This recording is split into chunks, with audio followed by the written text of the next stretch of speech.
Welcome back. In the last module, we learned that system administrators have lots of responsibilities, like maintaining infrastructure services.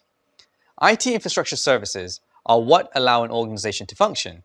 These include connecting to the internet, managing networks by setting up the network hardware, connecting computers to an internal network, etc. In this lesson, we're going to learn about the common IT infrastructure services out there and what you need to know to start integrating them into an organization. We'll also dig deeper into each infrastructure service individually. We will focus more on the physical infrastructure services like servers, along with network infrastructure services that keep your company connected to the internet. In short, we'll be servicing all your infrastructure services needs.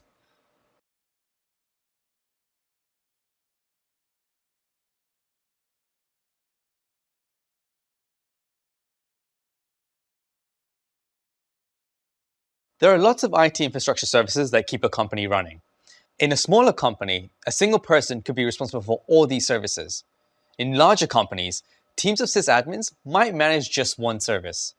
In this course, we're going to discuss what you'll need to set up these services as the sole IT person in a company. We'll also give you an overview of some of the cloud services that you can utilize if you wanted another company to run your services. Reminder, as we mentioned before, cloud services are services that are accessed through the internet, like Gmail. We can access our Gmail accounts from any computing device as long as we're connected to the internet.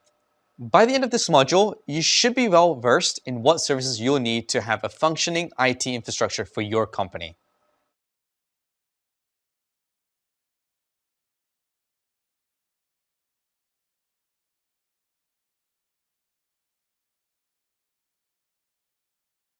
There are lots of types of IT infrastructure services out there.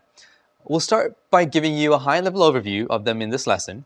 Then we'll dive into the nitty-gritty details on how you configure and maintain these services in later lessons. Sounds good? Let's get started. We talked about physical infrastructure components of an IT environment in an earlier lesson. Remember that you can set up different servers to run your services on, like a server to run your file storage service. You can buy or rent hardware for these servers and set up and store them either on-site or at another location. Essentially, you manage these servers end to end. There's another option. If you don't want to be responsible for managing the hardware tasks and updating your server operating systems with security patches and updates, you can use the cloud alternative to maintain your own infrastructure, which is called Infrastructure as a Service, or IaaS.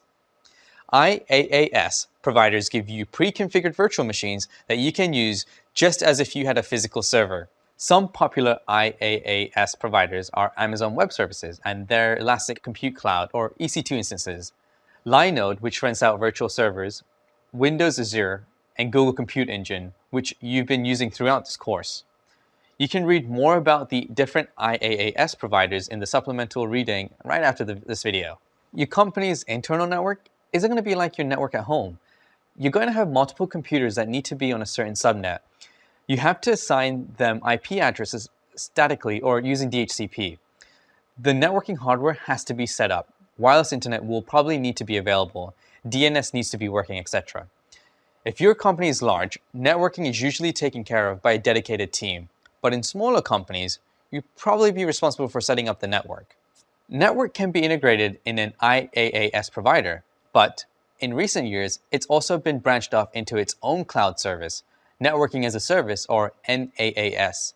NaaS allows companies to offshore their networking services so that they don't have to deal with the expensive networking hardware. Companies also won't have to set up their own network security, manage their own routing, set up a WAN, and private intranets, and so on. For more about NaaS providers, check out the supplemental reading. Let's talk about the software that your company might want to use. Do you need to type out Word documents, use an email client, communicate with other people, use operating systems, process spreadsheets, or have any other software needed to run a business? I bet yes. The right software has to be available to your company's users. We've already discussed how to install and maintain software and machines. You have to deal with things like licenses, security, updates, and maintenance for each machine. The cloud alternative to maintaining your own software is known as Software as a Service, or SaaS. Instead of installing a word processor on every machine, you can use Microsoft Office 365 or Google's G Suite. These are both services that you can purchase that allow you to edit Word documents, process spreadsheets, make presentations, and more, all from a web browser. You can check out the next supplemental reading for more about SaaS providers. Some companies have a product built around a software application. In this case, there are some things that software developers need to be able to code, build, and ship their software. First, specific applications have to be installed for their programming development environment. Then, depending on the product, they might need a database to store information. Finally, if they're serving web content like a website, they'll need to publish their product on the internet. If you're building this entire pipeline yourself, you may need to set up a database and a web server. The programming development environment will also have to be installed on every machine that needs it. If you want an all-in-one solution to building and deploying a web application, you can use something called Platform as a Service, or PaaS. This includes an entire platform that allows you to build code, store information in a database, and serve your application from a single platform. Popular options for PaaS are Heroku, Windows Azure, and Google App Engine. As you might have guessed, you can read more about PaaS providers in the supplemental reading. The last IT infrastructure service we'll discuss is the management of users, access, and authorization. A directory service centralizes your organization's users and computers in one location so that you can add, update, and remove users and computers. Some popular directory services that you can set up are Windows Active Directory, OpenLDAP, and we'll dive a little deeper into both of these later on in this course. Directory services can also be deployed in the cloud using Directory as a Service, or DaaS providers. Guess where you can read more about DaaS providers? That's right, in the supplemental reading. There you have it. There's a general overview of the most common IT infrastructure services you'll encounter when handling system administration tasks. While cloud services are a great option, it's super important that you understand how a service works and how to maintain before you employ the help of a cloud service. Even though cloud services are widely used in the industry and have a lot of pros, there are also some cons. These include recurring cost and the need to depend on the provider's service. We're going to teach you about the technical details and the implementation of these common IT infrastructure services. We'll cover everything from setting up your own server and figuring out which applications you need to be productive, to how to set up multiple users and get your network services in order. By the end of this course, you have the foundational knowledge required to set up the IT infrastructure for a small organization.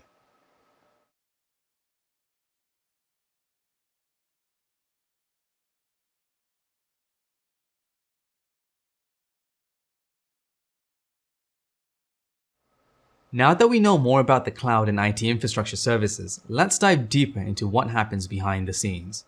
Each lab has a pre-configured list of actions that need to be performed during setup.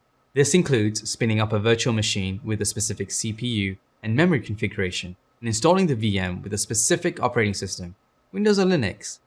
It also configures any other cloud resources needed for the lab, like additional virtual disks for the virtual machine. During the lab, you can access the instances that QuickLab created for you by using SSH or remote desktop. You can operate them in the same way you would use physical machines running that operating system. As you may have realized, a virtual machine behaves almost exactly like a physical machine. Once the lab is finished, QuickLab destroys the virtual machine. This way, any CPU, memory, and storage used by the VM is returned to the provider's pool of available resources, so they can be used by other virtual machines doing other work. So there you have it. You've got a better idea of what's going on behind the scenes when you start QuickLabs in our courses. I grew up in a small town in the desert, and there wasn't really much to do except read, play with computers, and study. And this is where I really learned to love technology, to understand how this computer worked, how it did what it did, and how I could make it do something different. And when I went to college, I began to study the Unix operating system. And I learned just enough to get an internship at the local ISP. And this was quite alarming for me because the first day of my internship, I walked in and they said, "Great, we're so happy you're here. You know Unix, right?" "Yes." "Here's a Radius server. We want you to set it up. It needs to be done by the end of the week." And I said, "How exciting. I get to do something that will have an impact on our users and I will get to learn something." there was just one problem. I didn't know what radius was. So this was going to be quite a difficult challenge for me. So I had to read the manuals, the man pages, and I had to scour the library for books. And it took me about 3 days to learn what radius was and how to set it up. But in the end, I knew more about it than anyone else at the ISP. And that expertise really, I think, drove me to become an expert in more areas. It gave me a lot of confidence that I could do that work, and it was actually really invigorating. And so I ended up as a Unix sysadmin and sort of went from there.